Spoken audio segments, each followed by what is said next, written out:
Yo, yo. Back with another Pro Pals talk. It's me, Lito. It's Chaz. It's Chris. You know what I'm saying? Hold on. I think I gotta hit the drop. All right. First took away. That's the best. Get your money's worth out. Boy, that was painful. Um, Yo, so you know what I'm saying? We back in the building. It's the same guys, it's the same sponsors, you know what I'm saying? Birds Our Law Firm. Holla at them, you know what I'm saying? 504-526-5413. It's not 1 Porter Street. Company Burger. They in the building, they on Ferret Street. Go holla at them, best burger in the city. New York Life, you know what I'm saying? Go get right, 401ks, mutual funds, hedge funds, all that. You know what I'm saying? It's 2023. Don't block your blessings. DraftKings, the code is BOOT, BOOT. You know what I'm saying? I had one yesterday, and I swear to God, all I needed was Alvin Kamara touchdown, and I wouldn't be here today. But anyways, we back at it. The Pels played the Philadelphia 76ers again for the second time, I want to say in 4 days. That sound right? Mm-hmm. Yeah, about Yeah. that. Mm-hmm. All right. Second time in 4 days. Uh Final of the game, 120, 111. I guess the story of the game is Zion hurting his hammy. In that that was fourth quarter. Third. Third quarter, end of the third. Third is in the third Yeah. quarter. And kind of took the L the building, like Chaz was saying prior to us recording. Um, I guess first and foremost, before we get into anything, man, let me just say one thing. Thoughts and prayers up for DeMar Hamlin. For the Bills had a play tonight where he tackled T. Higgins and he collapsed on the field. We won't make sure God cover him and he gets, you know what I'm saying, he gets everything he needs and he is able to just resume his life, you know what I'm saying? Forget football. You know what I'm saying? We just want to make sure like these are just games. These are games, but they're actual humans, you know what I'm saying? And we want him to get back to us. But which I guess let's start with Chaz, man. Your thoughts on the game tonight. I thought it was a tough game. I think we happened to match up with them really well personally. What up, Five? I think we match up with Philly really well. As long as they got Doc Rivers, they're going to be at a disadvantage for most teams. I thought I just thought it was so many defensive breakdowns to where like it was unbelievable. And I think a lot of the game it looked like these guys had just met like defensively. It was really, really bad. Zion was dominant until he went down. I think we win this game if Zion stays healthy. But tough loss. Guys battle. You put yourself in the position to win at the end, and that's all you can really ask for when a guy goes down. Chris, as Chad said, you probably win this game if Zion doesn't get hurt, doesn't get injured. But in the minutes he did play, I mean, played 28 minutes, 26 points. Yeah, Fuck, man, it's crazy right now. Hold on. Yes. Go ahead. Yeah, six rebounds. Oh, I cursed. 7 assists. He was 6'8" from the free throw line. Yeah. What is it about him playing Philly that, like, you know what? I'm not even gonna just say Philly because that'd be a detriment to that's not fair because he's been doing this the last couple games, right? What are you seeing Zion's done differently? You know, I want to say from the start of the season to where he is now. It's similar to what you mentioned about him being a mental computer. I think his ability to make adjustments on the fly, whether it comes from coaching staff or whether it's just him, you know, I think it makes. I mean, he's already difficult. Like you don't have a matchup for him. You have to. There's walls and there's teams are building like forts around him. Like it's just it's modified zones just to stop him. So that tells you already about the talent that he is. But I think his ability to adjust to these defenses that only a few guys in the history of the league have seen. So it shows a lot about him at 22, and that's what is allowing him offensively. And I say on both sides of the floor to really make an impact.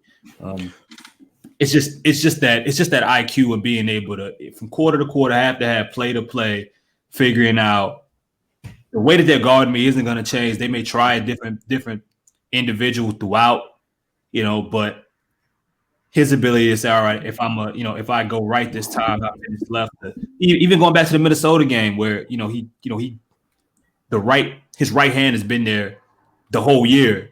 He finishes and puts Gobert on a poster. Yeah, That's the impact. I think for me, just he's seeing the game much better, and it's allowing him to help not only find his teammates, but be the generational guy he is offensively. Word. Single, been a long time, man. Haven't seen you in a while. How you doing, sir? Man, Happy New Year, man. How y'all doing, bro? I know Same it's to been a you, little same to minute. you. Yeah, man. It's all good though. I just got some questions for you if that's all right with you. That's cool. What's up? All right, man. So CJ McCollum, Christian, as we like to call him, he had 26 points. He 6 assists, 5-8 from 3. I would say for about 7 or 8 games now, Christian's been Christian again. Based on how he's playing, what are you looking forward to from him going forward? Let's say Zion misses, I don't know, the game Wednesday or, I'm looking for. I mean, based on our projections, we assume that Brandon will probably be back this week. That's what we'll assume. And I want CJ to stop turning the ball over. I really would like for CJ. Cool scoring. I get that, but for him to be a veteran presence, I need him to not turn the ball over in the critical situations that he continues to do. They're going to send double teams at you because they're trying to get the ball out your hands. But it seems like you get trapped in the same 2 corners. It seems like every game. I mean, and not to say that he hasn't been playing well. I get it. But a lot of those things can be covered up in the stats because CJ can have a bad game. But if you look at the stats, it's like he shot 50% from the field and he did this and did that. But in the critical time is kind of how I grade somebody like CJ McCollum. He's doing something that I'm like, all right, you continue to do that. If you do that down the stretch, we're going to lose games like that. And he continues to do it. I'm not saying that, he turned the ball over tonight and that's the reason why we lost. But you're asking me, what do I want from CJ moving forward? Yeah. To not turn the ball over. Respect. Very respectable answer from a respectable guy. Chaz, let me ask you a question, brother. Why can't this team make a post-entry pass? Man, what's funny? It's not even just a post-entry pass. It's like that alley to end the half. I've said time and time again, Zion is the best passer on this team. And that's like, it's not a good thing. Like, you know what I'm saying? I think Jose is a solid passer. I think Dyson is an awful passer, personally. Oh, I think he's awful. Oh God, that motherfucker is. That's crazy. I curse. That's crazy. I think he's awful. That's unbelievable. But like, it's just, I don't know, bro. I just don't know. I just don't get it. Like, somebody said this in the chat, and I totally agree. If we had a decent passer, like I'm talking about, like good, decent. Jax would be like in the most improved player running. Like it would just like, it's too many lives that we just miss. The ball just sails.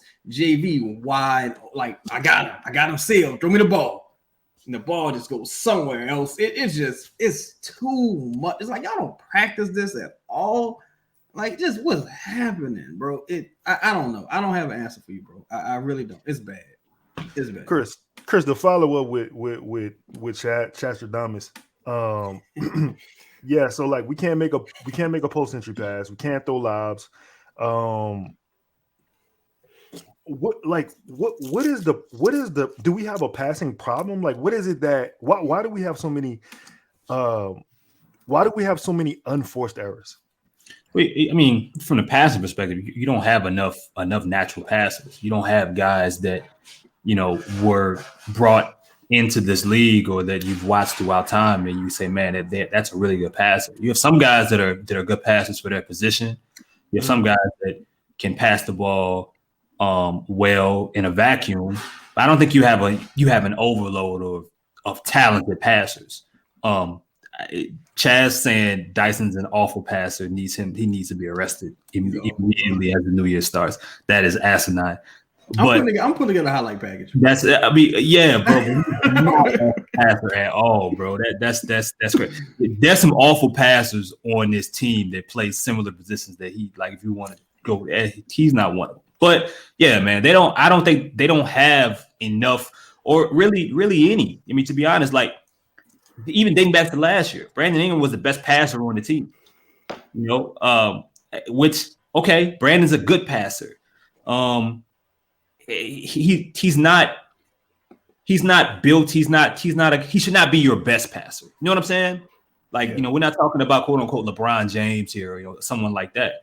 And to Chaz's point, I don't know if I think Zion's the best passer. I think it's still Brandon, but even if Zion is 2, I think you need you need other guys. You should have other guys that should be closer to those 2, because after those 2 is a little bit of a gap. You get to CJ, and then where do you go from there? And sometimes that puts you in these spots where teams throw certain defenses at you and you turn over the basketball. But it is what it is. Bob, let me ask you a question, man. Like just based on the game tonight, it didn't feel like Trey had a good game defensively. What have you been seeing from Trey that maybe you have some thoughts about? It's all on the defensive thing. I give 2 fucks if he got my bad. We're not supposed to curse. Tip Joe. I got you. It has nothing to do with him shooting the ball poorly. That I don't care about. I mean, because that's gonna happen, right? Right. But defensively, it's like he's always lost. He's always in no man's land. Like, I would like for him, if you're gonna be wrong all the way. Like, if you're gonna rotate to the wrong man, go ahead and rotate to the wrong man. That gives at least somebody who else is rotating to the right man enough time to see that you're rotating to the wrong man and just gonna go. Because if you just go, if you half stepping, then I don't know if you're not gonna rotate to the right person. So it's like people can cover for him, maybe if he is more definitive in his rotations, or when you're playing somebody like James Harden, let me make sure I close out on his left side, because the scouting report probably says close out on James's left side. You can see CJ did the exact same thing, because James Harden hates somebody on his shooting side. I've watched a ton of basketball. I've heard this film on yeah, that. I watched a ton of basketball as just a fan, so I know that even watching James Harden when he was scoring 50 points, that he hates that. So if that's an issue, it's like, are you going to get caught in the cookie jar? Or like, I expect people like Jackson to get caught, because usually he's not guarding James Harden. But Trey, you've been in big games and played against other people and been on the perimeter. Man, I think you should probably know what tendencies are. And like, getting caught by James is not like I'm not like mad about it, but to continue to see the same mistakes, that's the more heartbreaking part. It's like the continued, you're not boxing out, you're letting rebounds happen. You're not going after the rebounds just like you're going after offensive board or a tip slam. Like, it has to be the same intensity on both sides. Hey, Chris, there's a guy actually on this podcast who wrote a article about Najee Marshall, and I don't, just from that article, it seems like Najee has been continuing to impress. I'm not saying that article has anything to do with it, but I'm just saying, do you think just based upon Najee's performance, like what is it that Najee's doing differently that you see you can just expound on for us? It's interesting. Shout out to that person. Do we know the person's name that wrote that? Oh no, for sure. Yeah, he's to the bottom left of me. I think his name is Svan. I think it's man, it's when you ask me this question, it makes me think about Herb in a non positive way, because Najee does a lot of things that I wish.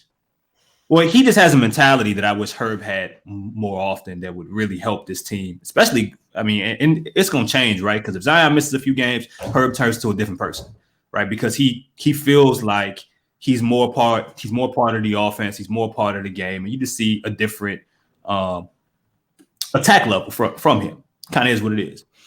But Najee, no matter what is going on, no matter what the circumstance is, for better or for worse, he's himself. He is going to, and it may not always give you a pretty box score. It may not, like, he's not impacted from a confidence perspective by what's going on positive and negatively. If he's going 1 for 8 from 3, you about to find out if he's going 2 for 9 or 1 for 9 because he's putting that bitch up. It is what it is. And that's on both sides. Like he finds different ways consistently. Like he won't let a defense dictate who he's going to be. And eventually, I think Herb does that sometimes, but he doesn't do it consistently. I think enough. Hopefully that changes. I don't know when. Maybe Brandon coming back helps him. I'm not sure, but the minute Herb is able to do that from night to night is really going to help this team out, especially in big time games. Because you see the way defenses are shifting their entire defense anytime Herb is on the floor, just completely ignoring him. And with Najee, you can't do that. He's going to take the cut if it's there. He's gonna find a way to drive. He's gonna find a way to get to the line. He's going to take what's in front of him, everything that's given to him, and make the best of it. And I mean, that's what is going to allow him, I think, to stay in this league for a long time. Yeah, man. I agree with you. Chad, just based on what Chris just said, right, and the mentality that Najee has, you've been doing a lot of shows where you talk about, possible acquisitions, possible targets. Do you feel like this team? I feel like, when we talk about Herb, like you talk about the shot not falling, but in the same vein, like Chris just said, you don't have to actually shoot the ball to be effective on the floor. Like put your head down and you get downhill, you get to the rack, you get free throws, like the defense switches towards you. Do you feel there is, I don't know, anybody on his team who could take that mantle up, or do you have a target you think that they could go after that could do that? Aside, as far as what, attacking downhill? Yeah, like just the mentality and more attacking. The only guy that, as far as a perimeter player, that I was kind of thinking about in that vein is kind of like maybe Gary Trent Jr., but he's going to be a free agent this offseason. And honestly, these injuries, particularly to Brandon, it makes it tough to really know if those guys will be compatible on the court together, just because I don't know if you're going to have enough of a time for a sample size to evaluate that. Right. I do think this team needs, aside from just even attacking downhill, I will say Trey cannot be the best shooter on this team, because like Trey doesn't give you enough consistently across the board to make up for his offensive lapses. And to make it even more quite obvious, if there was a guy on this team who could shoot maybe 36% and play defense, Trey would probably be benched at this point. Trey probably wouldn't see the floor at this point. He's been that bad defensively. Like every Philadelphia run tonight happened on Trey. Like it was bad. Like it was bad. And So let me ask y'all this. No, let me ask y'all this. Would Trey, what CJ did last game, he shot how many threes? I want to say 12. Yeah, something like that, right? 11, Shot. So let's say the Trey's defensive lapses, what I'm saying. What if he attempted more threes, do you feel like that it would hedge out the defensive lapses, or would that still be so noticeable? I mean, we talked about Devontae Graham at some part early in the year that he would actually have to. There were parts in the season where if he just wasn't making threes, like he couldn't be on the floor because he had to be overly good to even quantify the fact that he's on the court. It's the same principle right now with Trey because he's not doing enough on the other side. Now Devontae's getting downhill. Now Devontae's, playing great defense. Hey, bro, exactly, and it even with the double small lineup, right? Like it can get away with it, if he's getting downhill and playing great defense. But back to Trey, it's like he has to be a positive, at least break even on the defensive end, just be in the right spots, grab a couple of rebounds. I mean, there was a game this year where he played 20 plus minutes and he didn't have a rebound. Like he didn't score, but he didn't have a rebound either. Like to say you're 6'10", you got to be able to rebound. You got to be able to defend, and he's so athletic. So that's the part that kills me. Defense, like you're just an athletic body that can go left and right, and you can't play defense. And you went to Virginia, and that's a defensive school. Like I expect you to understand principles defensive principles and rotating, and I know that takes some time, and everybody can't be Herb. I'm not expecting you to be Herb, but I'm expecting you to at least be, you know, aware on the defensive end and be able to get stops on somebody like Tobias Harris, Yeah. right? You couldn't guard Tobias Harris tonight. And Five, I think this kind of points to I've been feeling like for a little bit that there's a few guys on this team that need this all-star break in the worst way. Like some for physical reasons, like Larry, Jose, they desperately need that time off, right? And then a guy like Trey, I think, needs that time away, like for just mentally to kind of take a step back and being able to really focus on. Because I mean, man, in the midst of a season, it's very difficult game to game where you're facing a different opponent, a different scouting report on the road, just all the things that come with that. I think it's a little bit more difficult to kind of make some of these adjustments on the fly unless you're the elite of the elite. But I think for him, maybe some time being able to kind of sit back and analyze the changes that he needs to make, the improvements that he needs to make, and where he's getting lost at on some of the things that's happening, specifically off ball, and on ball, which to a point, I don't think until he gets stronger, I think certain matchups are just going to bother him regardless. But I'm really interested to see from the All-Star break, because last year, time away, G League, him being benched. When he came back at the end of the year, you saw him. Sure, he was better offensively, but everything that everyone talked about was rebounding and all the different things that he did outside of scoring. His impact across the game, his communication defensively was a lot better. I'm curious to see, even for just a week being off, close to it, what that does for him and if that helps him at all. I like to bring up this point. We talked about, I mean, CJ compared the offense or just a team in general to Golden State maybe like a month ago, right after they played them, and they're similar. And you talk about teams having a good passer. I think the only good passer on Golden State is really Draymond, right? I don't think Steph is like an amazing passer. I don't think Clay's an amazing passer. I just think they're, I guess, solid basketball players that can, not saying Steph isn't all world, but like in a passing sense. Mm-hmm. We just need competency, like when it comes to these things. Like rebounding shouldn't be a negotiable, right? It should be a non-negotiable. Passing, post-entry passes or swing, like that should be a knowledge-based thing. That isn't anything that should jump off to the screen because or need to necessarily be taught. Like you learn how to rebound and learn how to pass or pass to the open guy, but these guys are in the NBA. Like you should probably know. What's our advantage, with who's in the lineup? Like, okay, we should get the ball to him, but they're going to guard Zion like this. So we should probably do X, Y, and Z without even the coaches saying anything.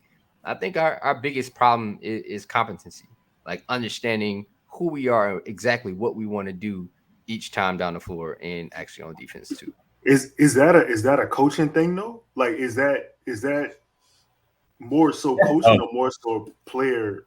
That's tough, Lito, because some of that's player development, man. The way players like even the way that the game is being taught, like fundamentally, is different from what it was 10 years ago, 20 years ago. AAU camps, the way some people play. Wait, hold up. Donovan Mitchell has 69 points right now. Yeah, he was going. Yeah. How much time left? It's 41 seconds in overtime. That is crazy. That's another player that Pelicans fans didn't want because they didn't want to disrupt the chemistry.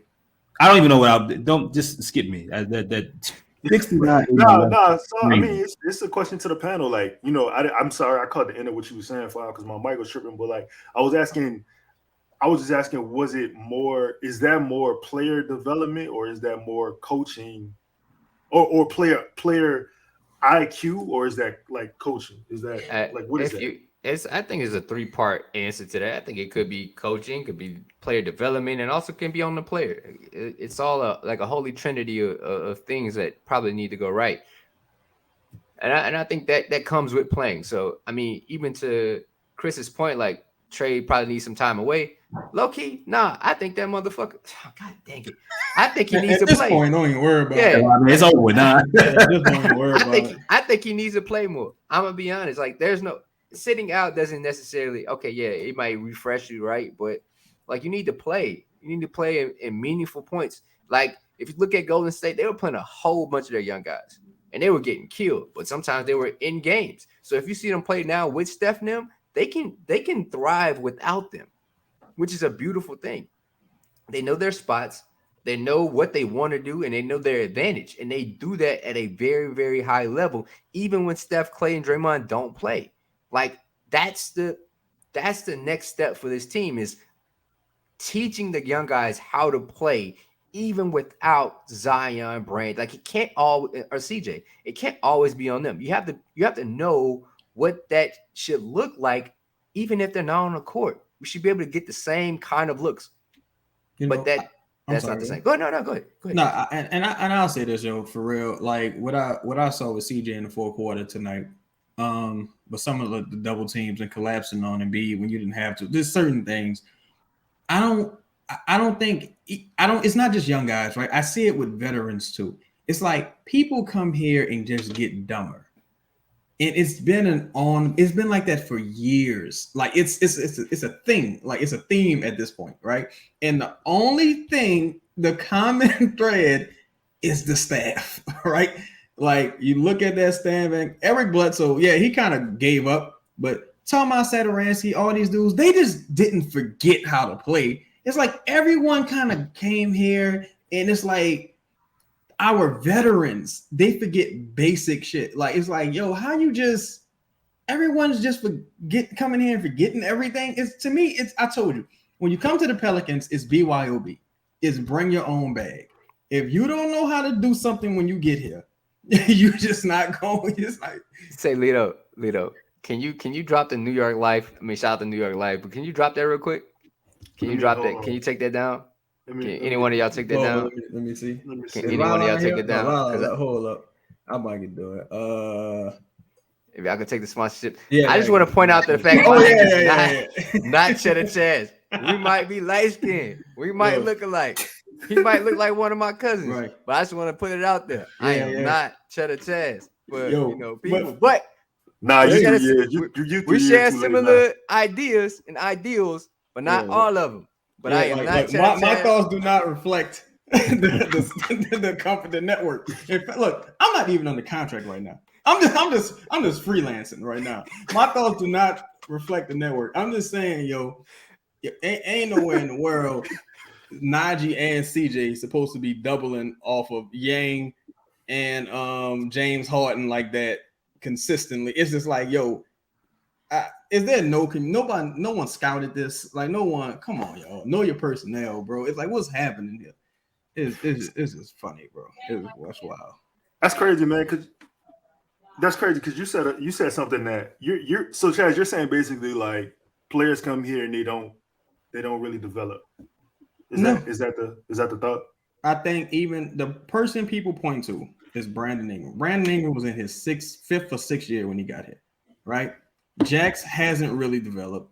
Herb was already a pretty good defensive player. He's still not a great shooter. Jose took it upon himself to go, he was already an amazing defensive player. Went to go work with Tony Parker, added to his game. What is Trey added to his game? What has Zion really added to his game? Like, what is anyone really added to their game under this regime? Chris, you got a rebuttal for that? You looking like you're looking at a sheet of paper. No, it's a good question. You gotta really tell me, what have they added? I mean, well, like Trey, for example, he's not the same player, right? He dribbles more today than he did in his rookie year. I think defensively is the biggest issue here. I think the ability to contact certain things, like you see him with like little push shots and floaters, things he didn't try last year. In the beginning of the year, Herb Jones was shooting mid-range jumpers. He just can't make a jumper right now, but that was clearly something that he worked on. I think Najee is actually a good point if we're talking about development. He's he's someone who's added a few things since the first guy that arrived in New Orleans, from the floater to his vision when driving down here. I mean, and look, it's always difficult, bro, because we don't know what's being told versus what someone just individually does. It's always a mix. I could tell you, yo, bro, you need to work on this and that, and if you don't do it, yeah, it's up to you to like put the work in at the end of the day. Yeah, you know what I mean. I can't. But I mean, I do see what you're saying. Lonzo, I think, is also another individual. Yeah, he was in the league for a little bit, but the first time his jump shot changed was in a Pelicans uniform. Yeah. Some of the things that we saw, in regards to a floater, they were the first. They got a chance to be the first team to kind of move him off the ball a little bit more and turn him into the connector. I don't know when he's going to return back, but I definitely think there are enough examples, maybe not to the degree that's going to make everybody happy. Because I mean, everybody can't be Toronto. Toronto makes everybody better. Yeah. It doesn't matter who you are.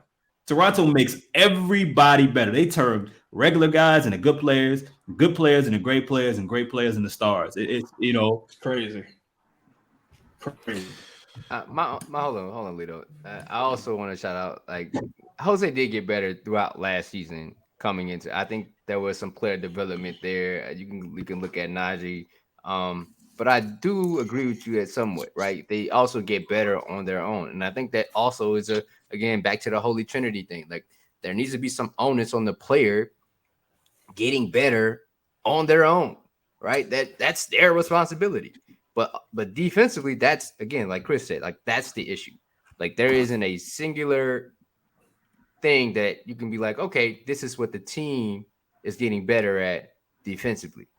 You can't say it. Like, I mean, no statistic can tell you, yeah, at one point they were what, top 5 in defense, but I also thought that was kind of fool's gold at one point, right? I just thought, some teams was just missing, and when the team started making it, we went right back up, 15th or something like that. So I think there's a little bit of both on both sides of that coin. Before we get out of here, man, just want to say, Pelicans sitting third right now in the West. You got a tough schedule coming up, I guess. You got Houston, the Nets, the Mavs. You know what I'm saying? So well, that's what I was gonna say. So based on, the night and Zion and everything, we just trying to get better. We're just trying to get, hopefully Brandon comes back Wednesday. Y'all got anything to add? I don't know if y'all said, man, Justin, I hope you feel better, bro. I don't know if you're sick like that, but feel better. Everybody give Justin the air hug. Yeah. Get better, Justin. Chris, you have something to say? Nah. All right, cool. We just the tip jar ready. All right, cool, man. Chad, you good? You got anything? Yeah, just give Trey as many minutes as possible, man. BI or no BI, just throw Trey out there. Figure it out, bro. You got to figure it out, bro. You have to. Agree. That's it. Agree, man. So, Pels Talk, this is sponsored by Birds All Law. This is sponsored by New York Life. This is sponsored by DraftKings and the Company Burger. Please holler at all of them. You know what I'm saying? Like, subscribe, comment.